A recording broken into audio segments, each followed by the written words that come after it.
Good morning. First of all, I would like to thank the organizers of this important World Pediatrician Conference for the invitation to give this lecture entitled Telehealth as a Tool to Support Breastfeeding in COVID-19 Times. When I was a child, I used to watch on TV The Jetsons, Hanna-Barbera comics, where we used to see the remote work or e-working, online lessons, telehealth, and online calls. Today, that future is now. That future reaches us.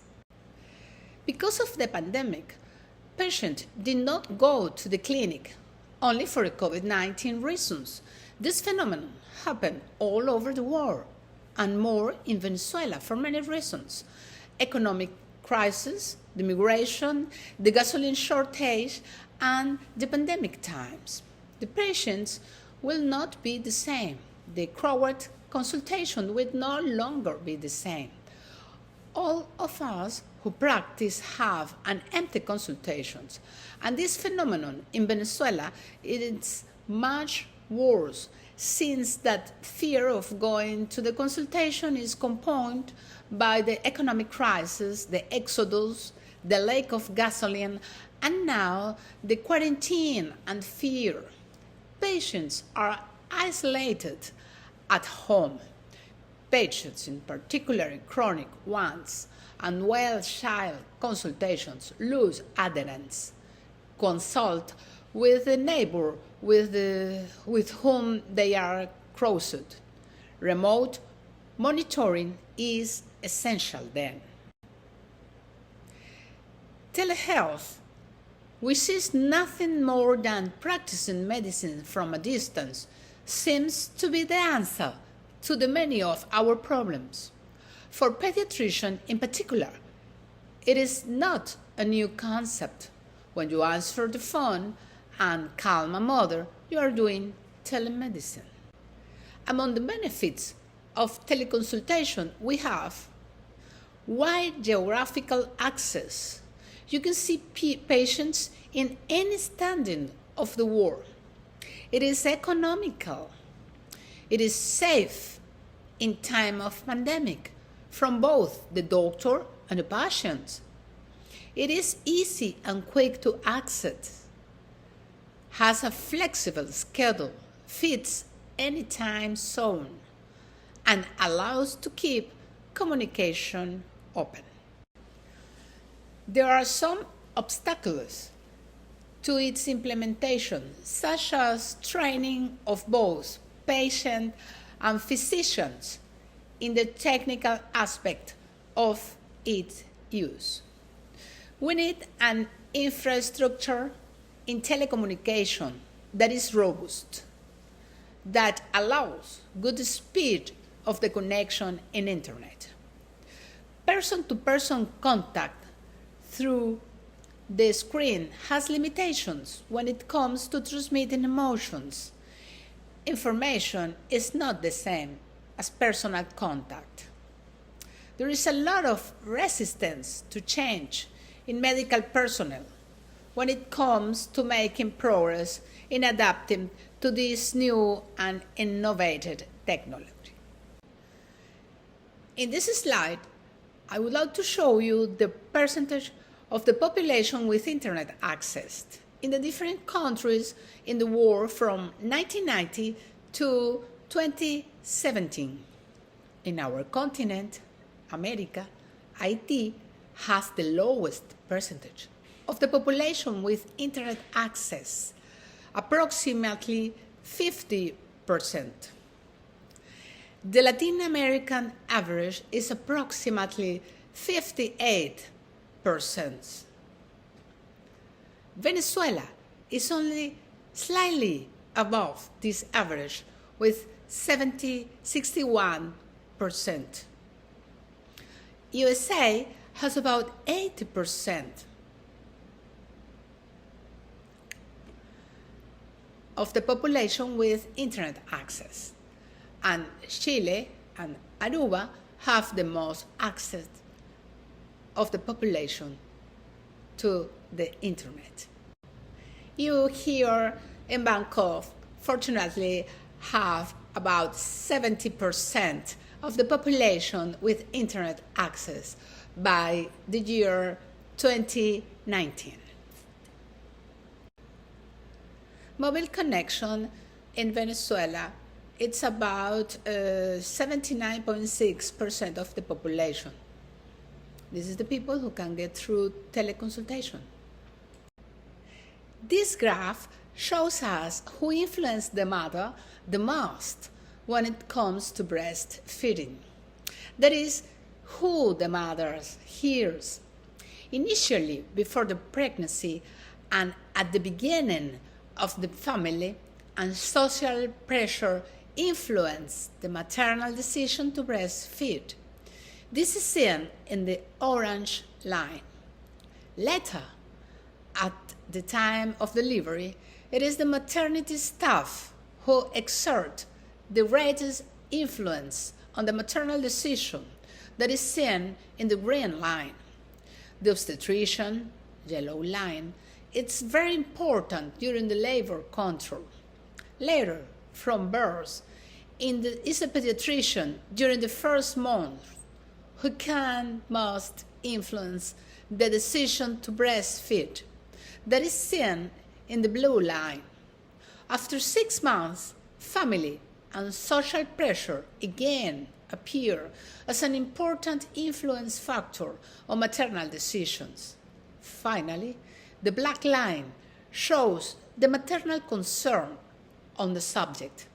We see how it decreases as mother acquires more knowledge and experience about breastfeeding or makes the decision not to breastfeed. Through this use of teleconsultation, it is possible to educate the mother in the prenatal early and accompany her throughout the process to achieve the success of breastfeeding. There is enough scientific evidence on the impact of online consultation on the success and longevity of breastfeeding. Before the pandemic, thinking about breastfeeding counseling by teleconsultation was a dream.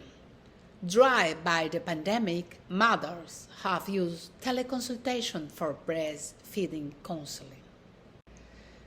A teleconsultation is not to write a message to a patient.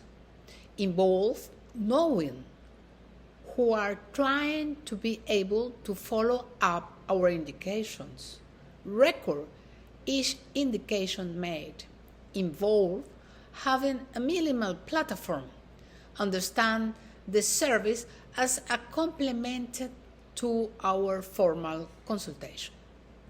What we need? We need a PC or laptop, we need a smartphone, internet connection, and electronic medical record. These are the different reasons for consultation in the most frequently teleconsultations in telelactance. Postnatal education, physical examination of the breast, position or grip, manual or pump, milky pumping, low milk production, return to work, weight loss, emotional support to the mother. Prenatal pediatric consultation.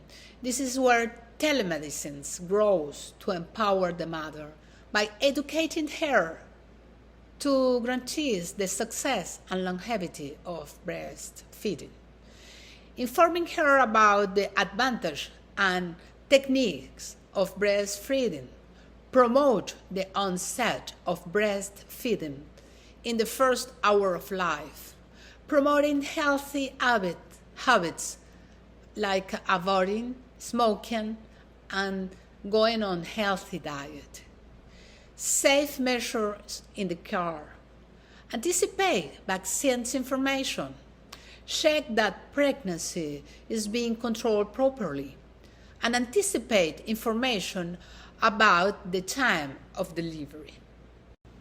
Advantage of the online consultation in prenatal breastfeeding: encourage effective communication, maintaining social distance in pandemic situations and distant areas from major clinical centers. Diagnosis reinforce, suggest modifying behaviors patterns. Talk about timely attachment, scar hour, and other concepts that will be consolidate the first goal: exclusive breastfeeding for 6 months. Involve more than one family member. A mother's support network ensures longevity of breastfeeding. In particular, in the wake of the pandemic, video conference platforms have expanded. More and more people manage them. Zoom, for the both of is our suggestion for the most professional. You can also share the screen to show the growth table or any educational image. Here in Venezuela, the use of video calls by WhatsApp is widespread. There are also other platforms such as Google Meet that is activate from Gmail, or VC that also designed specifically for teleconsultation. It's paid and the patient has to download the application.